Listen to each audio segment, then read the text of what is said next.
बीड नगरपालिका निवडणुकीमध्ये भाजपाने मोठी खेळी केलेली आहे, मोठ्या प्रमाणात ट्रॅप लावलेले आहेत आणि सुनियोजित अनेक बाजूने बी टीम उभा केलेल्या आहेत। या बी टीमच्या बळावरती मताचं डिवायडेशन करून भाजपाला विजयी व्हायचं आहे, परंतु आम्ही राजकीय आरएसएसची सत्ता उद्ध्वस्त करण्यासाठी पॅन्थर म्हणून ठोस भूमिका घेणार आहेत।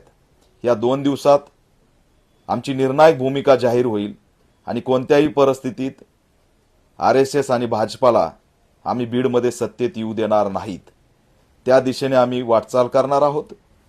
बीडच्या मतदारांना मी आव्हान करतोय की जे चित्र दिसतंय तसं चित्र नाही। कोणत्याही बाजूने तुम्ही विचार केला तर भाजपालाच असणारं पोषक वातावरण आहे। त्याच्यामुळे हे पोषक वातावरण होण्यासाठी भाजपाने अनेक बी टीम स्वतःच्या मैदानात उतरवलेल्या आहेत। त्यांच्यापासून सावध राहण्यासाठी आम्ही असणारं निर्णायक भूमिका लवकरच जाहीर करणार आहे। पॅन्थर म्हणून आमची भूमिका आणखी जाहीर झालेली नाही। येणाऱ्या 2 या 3 दिवसामध्ये पॅन्थरची भूमिका बीडमध्ये जाहीर होईल असं सुद्धा आव्हान करतो।